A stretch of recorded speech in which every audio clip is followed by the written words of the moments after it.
Alhamdulillah. Alhamdulillahi wassalatu wassalamu ala rasulillahi wa ala alihi wa ashabihi ajma'in amma ba'd. Faqad qala Allah subhanahu wa ta'ala fi mahkami tanzil. A'udhu billahi minash shaitanir rajim. Bismillahir rahmanir rahim. Inna as-salata kanat 'alal mu'minina kitaban mawquta. Sadaqallahul azim. எல்லா புகழும் அல்லாஹ் ஜல்ல ஷானஹு வ தஆலா ஒருவனுக்கே உரித்தாகட்டுமாக.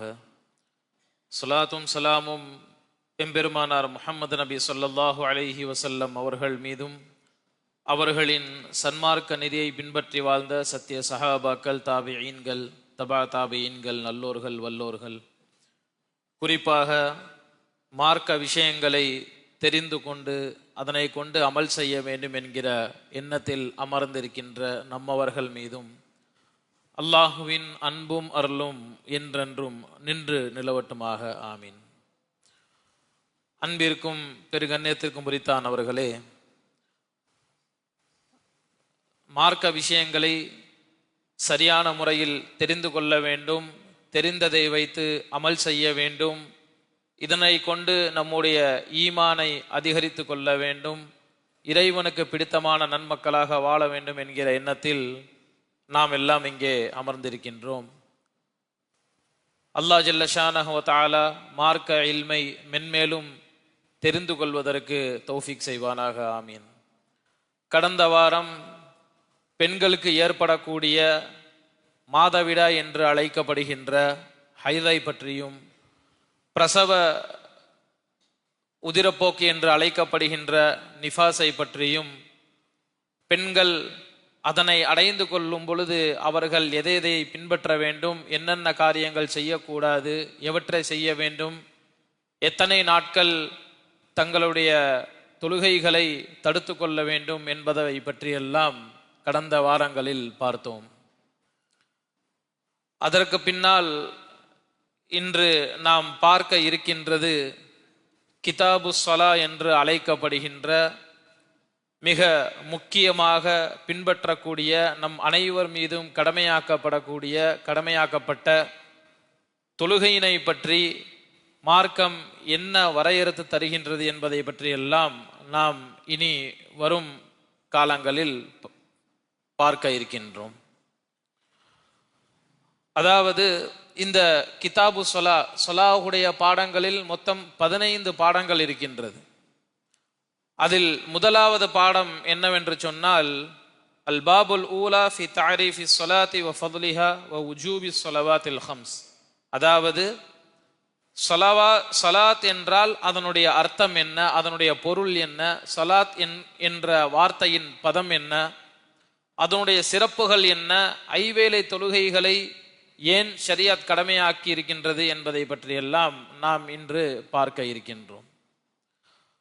உதாரணமாக ஸலாத் என்று சொன்னால் அந்த வார்த்தையின் பதம் இருக்கின்றது, அதற்கான பொருள் துஆ என்று அழைக்கப்படும். ஸலாத் என்றால் துஆ. பொதுவாக தொழுகை இல்லாத நேரங்களில் நாம் இறைவனை வேண்டுகின்றோம், நம்முடைய தேவைகளை எல்லாம் இறைவனிடத்தில் முன்வைக்கின்றோம். அப்படி இருக்க நாம் அன்றாடம் தொழுகின்ற தொழுகையும் ஒரு துஆவை போலத்தான், பிரார்த்தனை தான். அது ஒரு விதமான பிரார்த்தனை. எப்படிப்பட்ட பிரார்த்தனை என்று சொன்னால், குறிப்பிட்ட சொற்களையும் குறிப்பிட்ட செயல்களையும் உள்ளடக்கிய ஒரு இறை வணக்கத்திற்கு பெயர்தான் ஸலாத், தொழுகை என்று பொருள்படும். குறிப்பிட்ட சொற்களையும் குறிப்பிட்ட செயல்முறைகளையும் கொண்டு உள்ளடக்கிய ஒரு பிரார்த்தனைக்கு பேர் ஸலாத். உதாரணமாக நாம் தொழுகைகளில் அல்லாஹு அக்பர் என்று ஆரம்பித்து அஸ்ஸலாமு அலைக்கும் வரஹ்மத்துல்லாஹ் என்று அதனை முடிவிக்கின்றோம். இந்த தொழுகையில் நாம் ஒரு சில தஸ்பீஹாத்துகள், திக்ருகள் ஓதுகின்றோம். அதே போல ஒரு சில துஆக்களை பயன்படுத்துகின்றோம், நமக்கு தெரிந்த சூறாக்களை பயன்படுத்துகின்றோம். இதனை கொண்டு நாம் இறைவனிடத்தில் துஆவை, பிரார்த்தனையை மேற்கொள்கின்றோம், இல்லையா? இந்த பதத்திற்கு பெயர்தான் ஸலாத் என்று சொல்லப்படும். உதாரணமாக நாம் தொழுகின்ற இந்த தொழுகை இருக்கின்றது, இஸ்லாமிய மார்க்கத்தை பொறுத்தவரை, ஷரியத்தை பொறுத்தவரை, ஒரு மனிதன் முஸ்லிமாக ஆகிவிட்டான் என்று சொன்னால் அவன் ஈமானை ஏற்றுக்கொண்டான் என்று சொன்னால் அதற்கு 5 விஷயங்களை அவன் பின்பற்ற வேண்டும். புனியல் இஸ்லாம் அலா ஹம்சின், 5 விஷயங்களை கொண்டு இஸ்லாமிய மார்க்கம் கட்டமைக்கப்பட்டிருக்கின்றது. புனியல் இஸ்லாம் அலா ஹம்சின். அதுல முதல் விஷயம் என்ன? நம்ம முஸ்லீம் ஆயிட்டோம் அப்படின்னு சொன்னா ஃபர்ஸ்ட் கலிமாவை கொண்டு, ஷஹாதத்தை கொண்டு அல்லாஹ் ஒருவன்தான் என்று மனமோந்து ஏற்பதன் மூலம் நம்முடைய ஷஹாதத்தை வெளிப்படுத்துகின்றோம், நம்முடைய ஈமானை வெளிப்படுத்துகின்றோம். ஷஹாதத் அல்லாஹுவின் மீது அல்லாஹ் ஒருவன்தான் என்ற சாட்சி இல்லாமல், முஹம்மது நபி ஸல்லல்லாஹு அலைஹி வஸல்லம் அவர்கள் திருத்தூதராக இருக்கின்றார்கள் என்ற சாட்சி இல்லாமல் நாம் முஸ்லிமாக ஆக முடியுமா என்று கேட்டால் இல்லை. அப்ப முதல் விஷயம் என்ன? மனமுவந்து அல்லாஹ் ஒருவன்தான், வணக்கத்திற்கு தகுதியானவன் அவன் ஒருவன்தான் என்று முழுமையான முறையில் எந்தவித சந்தேகமும் இல்லாமல் முழு மூச்சாக ஏற்றுக்கொள்வது, இதுதான் முதல் நிலை. சரி, ஈமான் மட்டும் பெற்றுக்கிட்டோம், கலிமா ஷஹாதத்தை மட்டும் சொல்லி முஸ்லீம் ஆயிட்டோம், அதோட நம்முடைய கடமைகள்லாம் நிறைவேறிச்சான்னு கேட்டா இல்ல. 5 விஷயங்கள் உள்ளடக்கியது தான் இஸ்லாம். இந்த 5 விஷயங்கள் எதில் ஒன்றை செய்யாவிட்டாலும் நாம் முழுமையான முஸ்லீமாக ஆக முடியாது. அப்படி பார்க்கும் பொழுது மனமுவந்து ஈமானை உறுதியாக ஏற்றுக்கொண்டதற்கு பிறகு அடிப்படை விஷயமாக இரண்டாவதாக இருக்கக்கூடியது என்னது? ஸலா. நான் முஸ்லிமா இருக்கேன், அல்லாஹ் ஒருத்தன் தான் ஈமான் முழுமையா ஏத்துக்கிட்டேன், ஆனா என்னால தொழுகலாம் முடியாது அப்படின்னு சொன்னா அவர் முஸ்லீம் கிடையாது. எவன் ஒருவன் தக்க காரணமின்றி வேணுமென்றே தொழுகை விடுகின்றானோ அவன் முஸ்லிம் அல்ல, அவன் இஸ்லாமிய பார்வையில் அவன் இஸ்லாத்தை விட்டு வெளியேறியவனைய போல. அப்ப தொழுவது என்பது நம் மீது கடமை. அப்ப அதனை முழுமையாக நிறைவேற்ற வேண்டும். இரண்டாவது, இஸ்லாமிய மார்க்கத்தின் தூணாக இருக்கக்கூடியது இந்த ஸலாத். இன்னொரு ஹதீஸில் கூட இவ்வாறாக வரும். அதாவது தொழுகை என்பது என்னவென்று சொன்னால், அஸ்ஸலாத்து இமாதுத்தீன், தொழுகை என்பது தீனுடைய கட்டடம், தீனுடைய கட்டடம். ஃபமன் அகாமஹா ஃபகத் அகாமத்தீன். எனவே எவன் தொழுகையை நிலைநாட்டினானோ அவன் தீனுடைய கட்டடத்தை பாதுகாத்தான் அப்படின்னு அர்த்தம். எவன் தொழுகை நிலைநாட்டி விட்டானோ அவன் தீனுடைய கட்டடத்தை பாதுகாத்தவனை போல. வமன் தரக்கஹா ஃபகத் ஹதமத்தீன், எவன் தொழுகையை விட்டு விட்டானோ அவன் தீனுடைய கட்டடத்தையே இடித்தவனை போல ஆவான் என்பதாக நாம் ஹதீஸ்களில் பார்க்கின்றோம். அப்ப இந்த இஸ்லாமிய மார்க்கத்தின் தூணாக தாங்கி பிடிக்கக்கூடிய இரண்டாவது முக்கியமான அடிப்படை விஷயம் என்ன? இந்த தொழுகை, இல்லையா? அப்ப அந்த தொழுகையை பற்றி நாம் சரியான முறையில் புரிந்து கொள்ள வேண்டும். ஷஹாதாவிற்கு பின்னால் இருக்கக்கூடிய மிக முக்கியமான விஷயம் தொழுகை. அதற்கு பின்னால் தான் ஜகாத்தாக இருக்கட்டும், நோன்பாக இருக்கட்டும், ஹஜ்ஜாக இருக்கட்டும், இதையெல்லாம் பிற்பாடு. முதலில் ஒருவன் முஸ்லிமாக தன்னை கருதி கொண்டான் என்று சொன்னால் அவன் இஸ்லாத்தை, ஈமானை உறுதியாக ஏற்றுக்கொண்டிருக்க வேண்டும், ஷஹாதத்தை மொழிபெயர்ந்திருக்க வேண்டும். அதற்கு பின்னால் அவன் தொழுகையை நிலைநாட்டக்கூடியவனாக இருக்க வேண்டும். தொழுகையை நிலைநாட்டுவது என்று சொன்னால் ஏதோ நமக்கு நேரம் கிடைக்கும் நேரத்தில் தொழுவது அல்ல.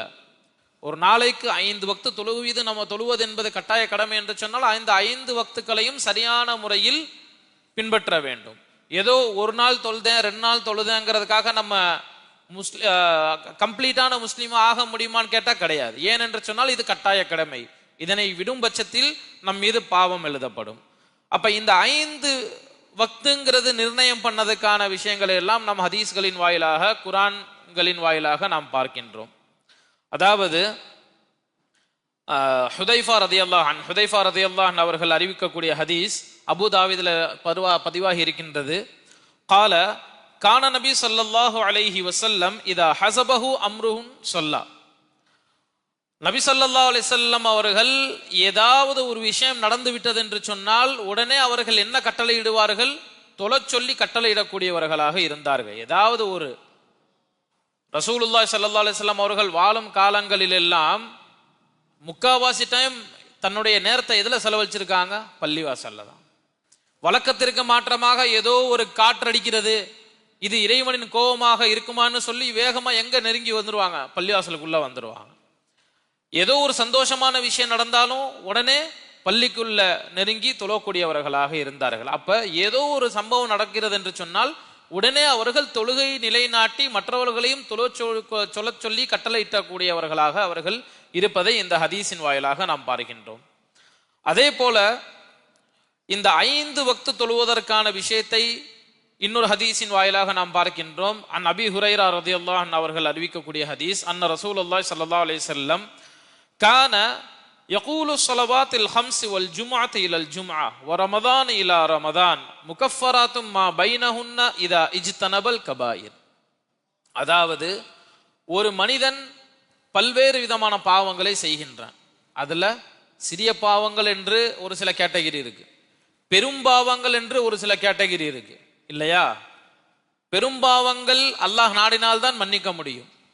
இந்த சிறிய சிறிய பாவங்கள் மனிதர்கள் எல்லாருமே குல்லுபனி ஆதம் ஹத்தாவும் வஹைருல் ஹத்தாயின மினத் தவ்வாபின், ஆதமுடைய மக்கள் அனைவரும் பாவம் செய்யக்கூடியவர்கள் தான்.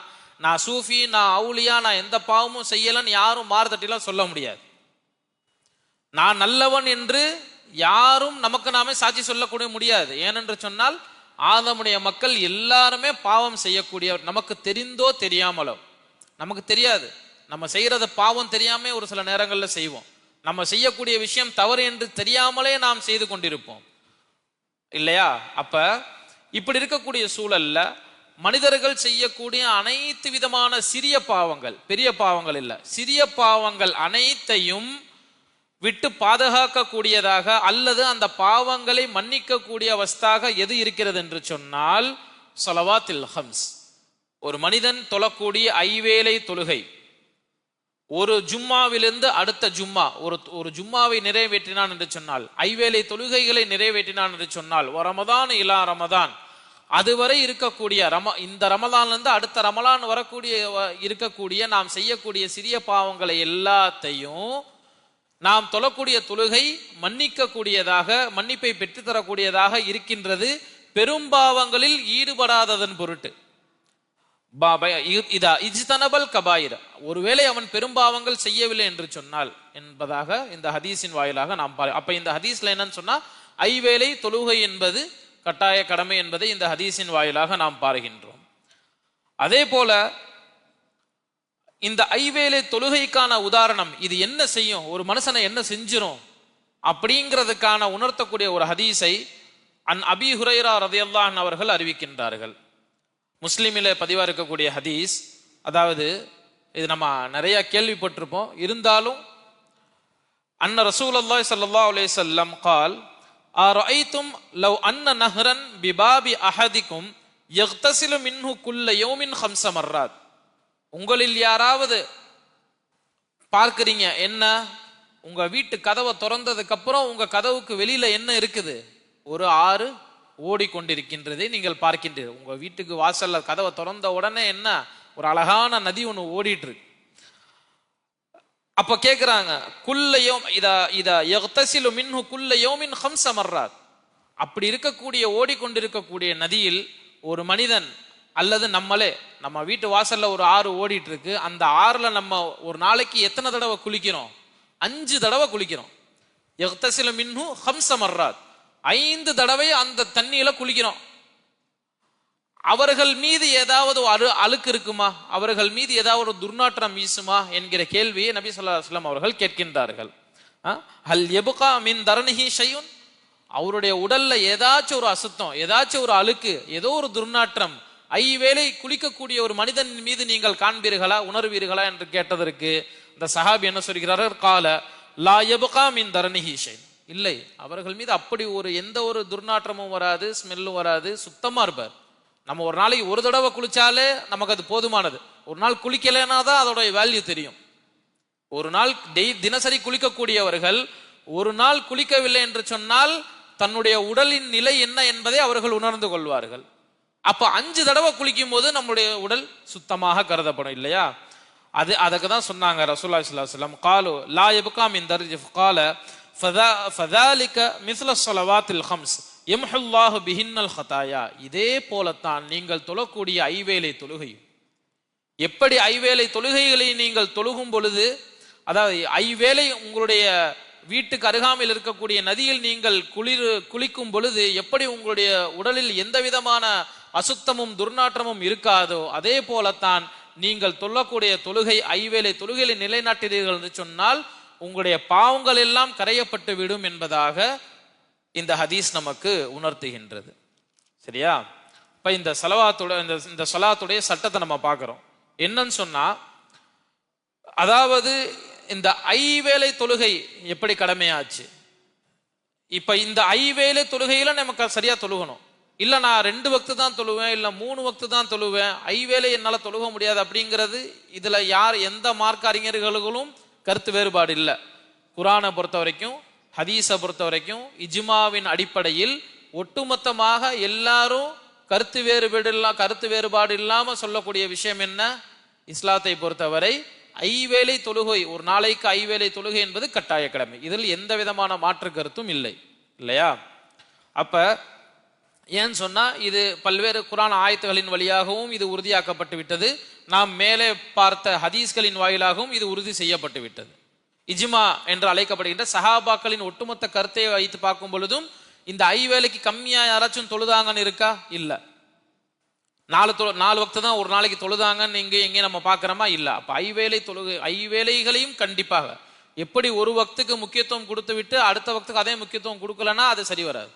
ஐவேளை தொழுகையிலும் ஒரே போல எண்ண வேண்டும், ஒரே நேர்கோணல்ல வச்சுதான் நம்ம பார்க்கணும். அல்லாஹ் ஜல்ல ஷானஹு வ தஆலா அகீமுஸ் ஸலாஹ் என்று தொழுகை சொல்லி கட்டளை இடுகின்றான். குல் லி இபாதியல்லதீன ஆமனு யுகீமுஸ் ஸலாஹ், நபியே என்னுடைய அடியார்களாக இருக்கக்கூடிய, ஈமானை சுமந்திருக்கக்கூடிய என்னுடைய அடியார்களுக்கு நீங்கள் கட்டளையிடுங்கள். என்ன என்று? அவர்கள் தொழுகையை நிலைநாட்டட்டும் என்பதாக நீங்கள் அவர்களுக்கு அறிவுறுத்துங்கள் என்பதாக அல்லாஹ் ஜல்ல ஷானஹு வ தஆலா குர்ஆன் ஆயத்துல கூறுகின்றான். ஆனா இந்த ஐவேளை தொழுகை இருக்கிறது, இந்த தொழுகையுடைய விஷயங்களை எல்லாம் நாம் மிஅராஜ் உடைய பயணத்தின் போது நாம் ஒரு சில விஷயங்களை கேள்விப்பட்டிருப்போம். ஆரம்பத்துல நமக்கு எத்தனை வக்து கடமையாக்கப்பட்டுச்சு? 50 வக்து, இல்லையா? மிஅராஜ் பயணத்தை நபி ஸல்லல்லாஹு அலைஹி வஸல்லம் அவர்கள் போனதுக்கு பிறகுதான் இந்த தொழுகை என்பது நமக்கு கடமையாக்கப்பட்டது. அப்ப தொழுகை அல்லாஹ் டைரக்டா 5 வக்து தான் கட்டளையிட்டானான்னு கிட்ட கிடையாது. அல்லாஹ்வுடைய கான்செப்ட் என்னது? ஒரு நாளைக்கு 50 வக்து. 50 வக்து நம்மளால தொழுக முடியுமா? 5 வக்து தொழுகிறதுக்கு நாக்கு தள்ளுது நமக்கு. ஒரு வக்து கரெக்டா இமாம் ஜமாத்தை பேணி தொழுதுட்டோம்னா அடுத்த வக்து வரதுங்கிறது கேரண்டி கிடையாது. ஒரு சில நேரங்கள்ல இமாமுக்கே அந்த நிலைமை ஏற்படும், இல்லையா? அதுல யாருக்கும் விதிவிலக்கு இல்லை. அது அப்ப 50 வக்து என்று சொன்னால் அது எவ்வளவு கஷ்டம், எவ்வளவு கஷ்டம். வேலை வெட்டி எதுவுமே பார்க்க முடியாது. 24 மணி நேரம் எங்க இருக்கணும்? பள்ளியில தான். இமாம் ஒரு வக்து முடிச்ச உடனே அடுத்த வக்து ஆரம்பிச்சது. பாத்ரூம் போறது கூட டைம் இருக்குமாங்கிறது தெரியாது. அல்லாஹ் அப்படி யாரை நம்மளை சிரமப்படுத்த மாட்டான், சரியா? அப்ப நபி ஸல்லல்லாஹு அலைஹி வஸல்லம் மேராஜ் பயணத்துக்கு போகும்போது அல்லாஹ் 50 வக்துன்னு சொல்லி கட்டளை இட்டான். அல்லாஹ்ட்ட போய் பேரம் பேச முடியுமா? படைச்சவன் அவன், நம்மளை பரிபாலிக்கிறவன் அவன். அவன் ஒரு கட்டளை இடும் பொழுது அதில் நாம் பேரம் பேச முடியுமா? ஓகே அல்லாஹ், ஓகே 50 வக்து. அவங்க இன்னும் சொல்ல போனா நபி ஸல்லல்லாஹு அலைஹி வஸல்லம் முஹப்பத்தோட அந்த 5 வக்துகளை சுமந்து கொண்டு வருகின்றார்கள்.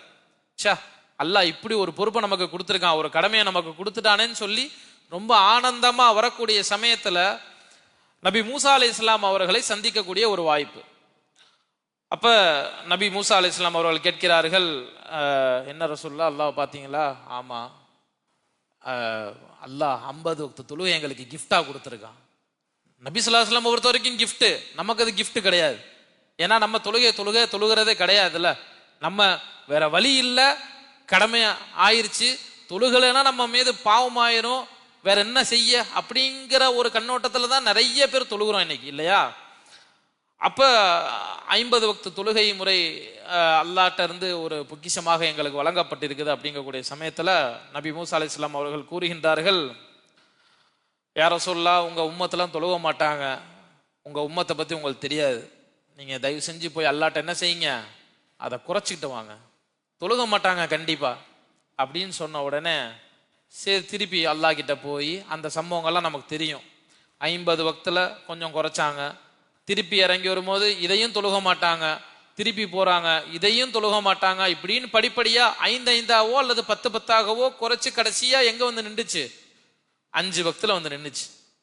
இதுக்கு மேலையும் குறைச்சு கேட்கறதுக்கு எனக்கு வெக்கமா இருக்கு அல்லாட்ட. 50 வக்துல இருந்து 5 வக்தா, இதுக்கு மேலையும் குறைச்சு கேட்டா நம்மளாம் உலகத்துல பிறந்திருக்க வேண்டிய அவசியமே இல்லை அப்படிங்கிற மாதிரி ஆயிரும், இல்லையா?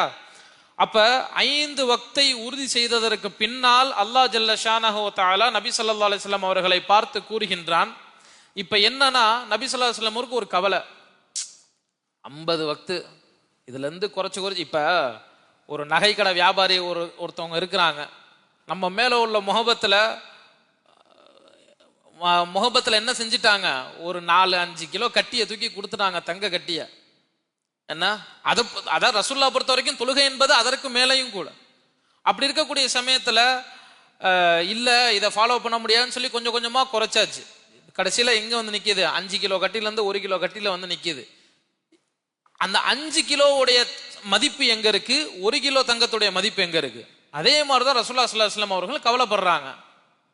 என்னடா 50 வக்துல இருந்து 5 வக்தா சுருக்கிட்டோமே, நம்மளுடைய இபாதத்துக்கு சுருக்கிரும், இதனால் நமக்கு வரக்கூடிய நன்மைகள் சுருங்கி விடுமே, நன்மைகள் குறைந்து விடுமேங்கிற ஒரு கவலையில இருக்கும் பொழுது அல்லாஹ் ஜல்ல ஷானஹு வ தஆலா அவர்களை பார்த்து கூறுகின்றான், قال يا محمد إنهن 5 صلوات كل يوم وليلة لكل صلاة 10 فذلك 50 صلاة. உங்களுக்கு நீங்க 5 கொடுத்ததுனால நீங்க ரொம்ப சோகமா இருக்கிற ஒரு சூழல் இருக்குது. இந்த ஒரு வக்துக்கான தொழுகையும் உங்களுக்கு 10 மடங்கு நன்மை தரும்.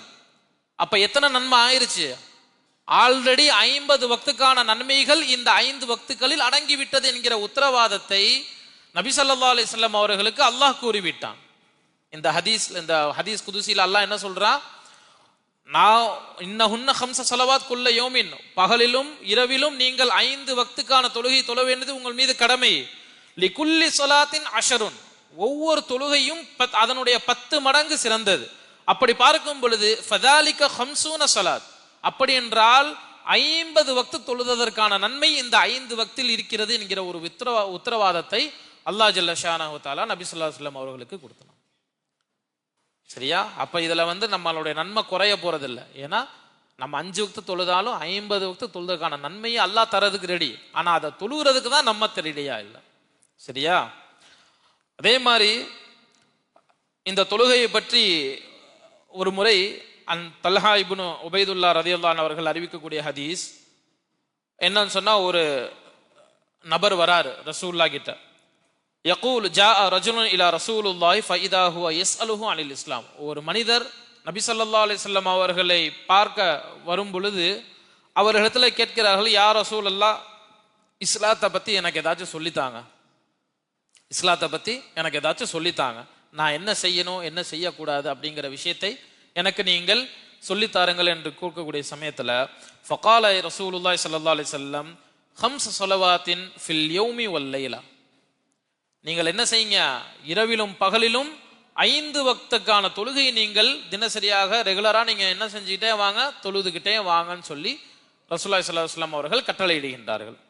அப்ப அந்த நபர் கேட்கிறாரு, ஃபகால ஹல் அலைய கைருஹா, அவ்வளவுதானா, இது மட்டும் போதுமா, இதை தவிர்த்து வேற எதுவும் வேணாமா, இந்த 5 வக்தை தாண்டி நான் வேற எதையும் தொழுக வேணாமா அப்படின்னு கேட்கிறார்.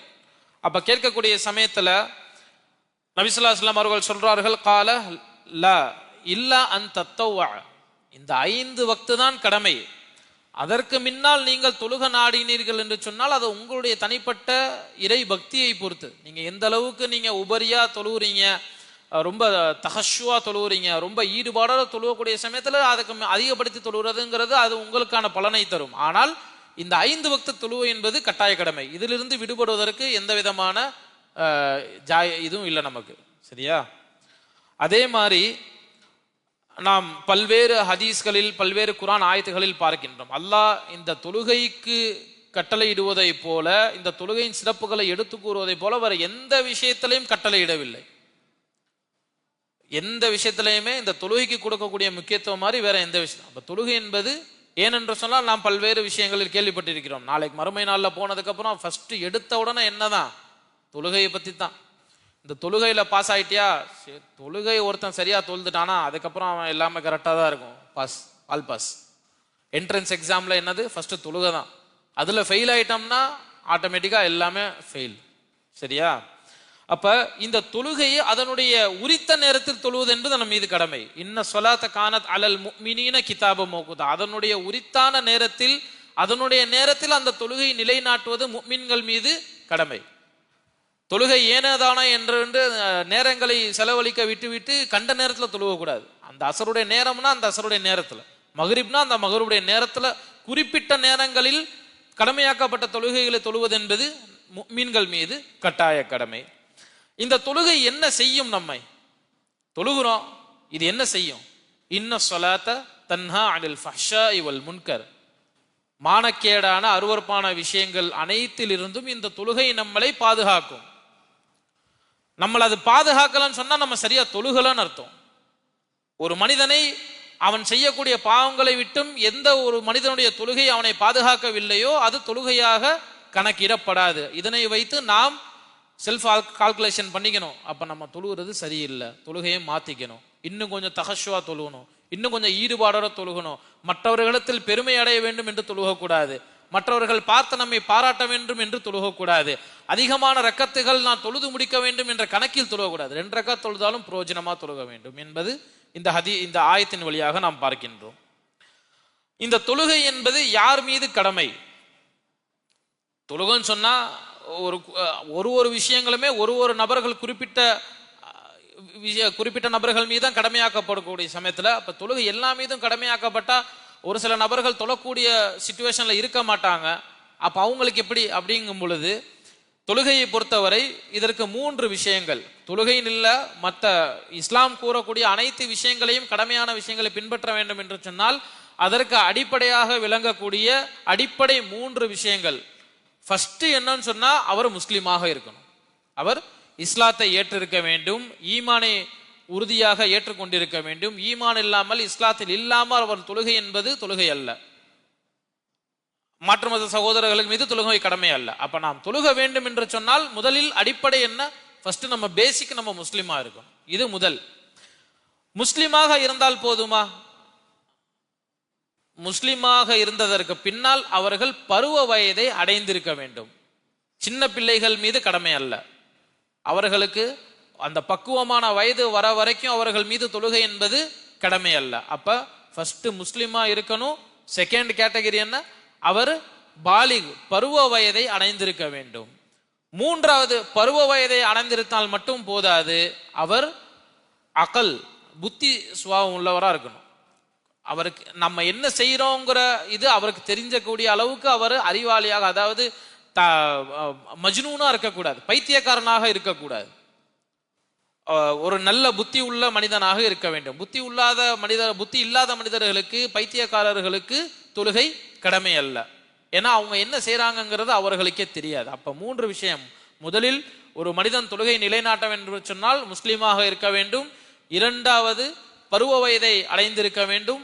3வது அவர்கள் அகல் அறிவுள்ளவர்களாக இருக்க வேண்டும். இந்த 3 இந்த 3 தரம் இல்லாமல் இதற்கு அப்படியே ஆப்போசிட்டா இருக்கக்கூடிய காஃபிர்கள் மீதோ, சிறுவர்கள் மீதோ, பைத்தியக்காரர்கள் மீதோ தொழுகை கடமை இல்லை.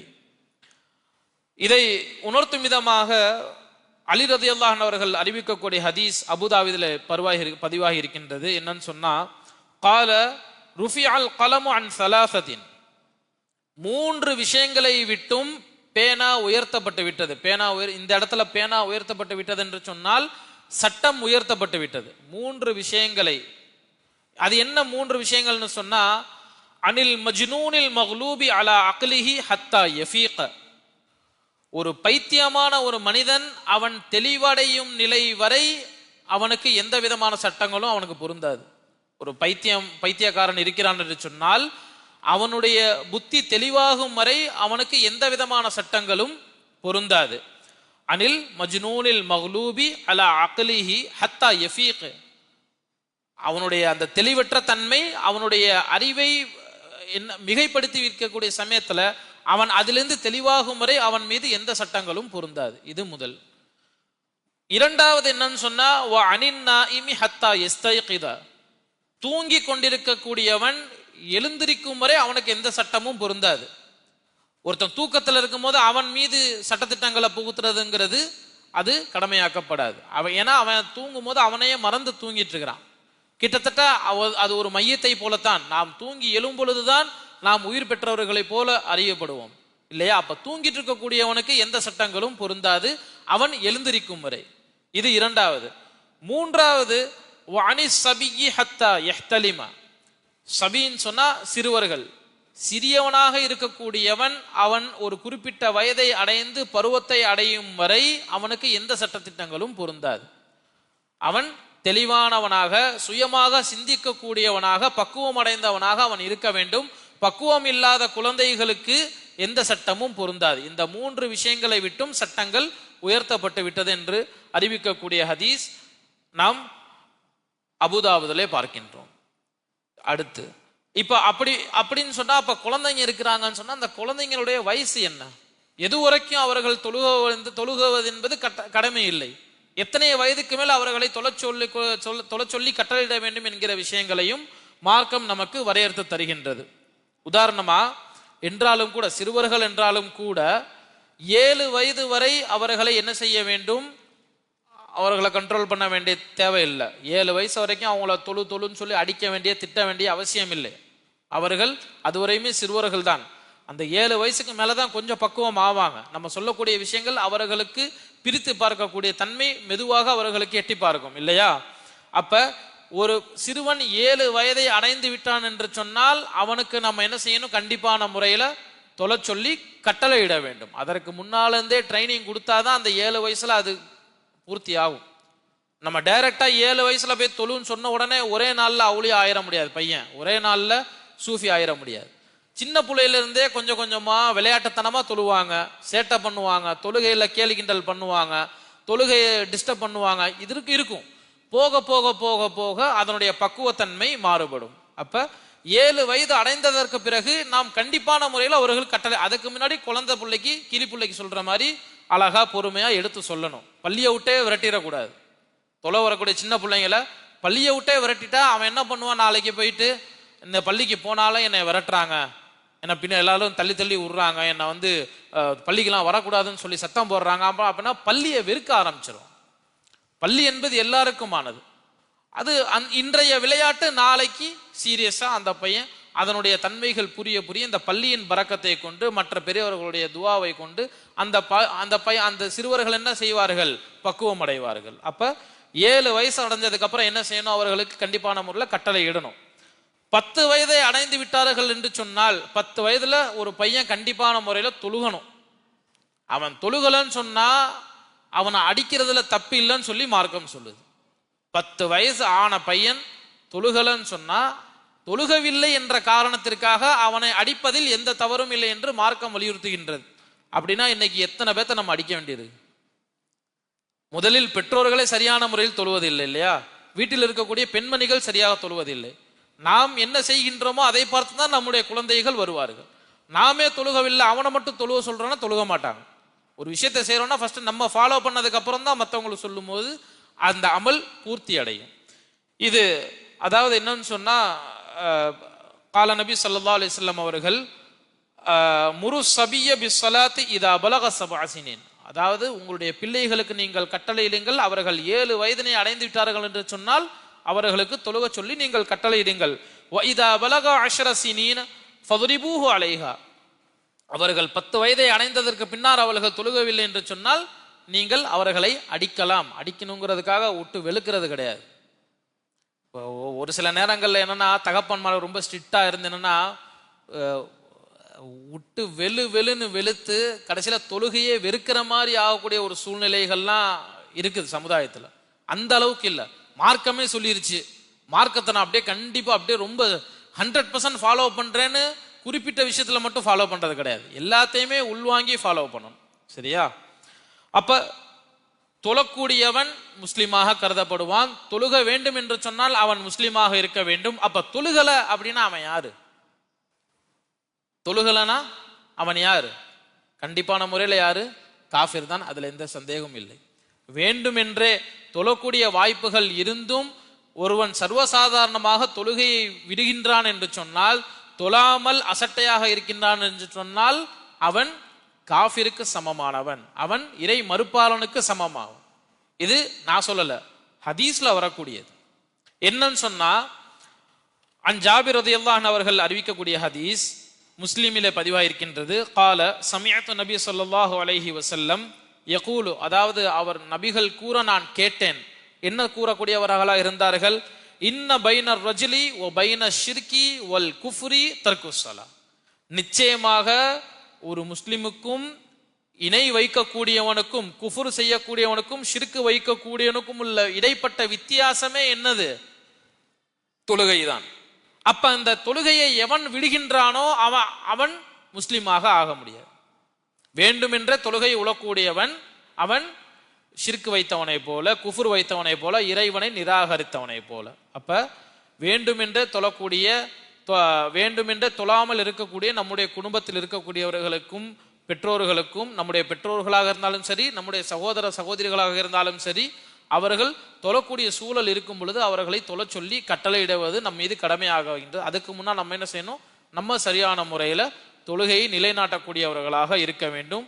இதில் இந்த தொழுகையை பொறுத்தவரை பாங்குடைய விஷயங்கள், இக்காமத்துடைய விஷயங்கள், எந்தெந்த தொழுகை எப்படி எப்படி தொழுக வேண்டும் என்கிற விஷயங்களை எல்லாம் வரக்கூடிய காலங்களில் நாம் பார்ப்போம். வல்ல அல்லாஹ் எதை சொன்னோமோ எதை கேட்டோமோ அதனை சரியான முறையில் பின்பற்றி இறைவனுக்கு பிடித்தமான நன்மக்களாக ஆகுவதற்கு வல்ல அல்லாஹ் தௌஃபீக் செய்வானாக. நாம் தொழக்கூடிய தொழுகைகளை சரியான முறையில் அங்கீகரித்து அதில் இருக்கக்கூடிய பிழைகளை பொறுத்து கொண்டு முழுமையான நன்மையை நமக்கு வல்ல அல்லாஹ் வழங்கி அருள் புரிவானாக. வஆகிரு தஅவானா அல்ஹம்துலில்லாஹி ரப்பில் ஆலமீன். சுப்ஹானல்லாஹி பிஹம்திஹி சுப்ஹானக்கல்லாஹும்ம பிஹம்திக நஷ்ஹது அல்லா இலாஹா இல்லா அன்த நஸ்தக்ஃபிருக வ நதூபு இலைக். சுப்ஹான ரப்பிக ரப்பில் இஸ்ஸத்தி அம்மா யசிஃபூன் வ ஸலாமுன் அலல் முர்ஸலீன் வல்ஹம்துலில்லாஹி ரப்பில் ஆலமீன். அஸ்ஸலாமு அலைக்கும் வ ரஹ்மத்துல்லாஹி வ பரகாத்துஹு.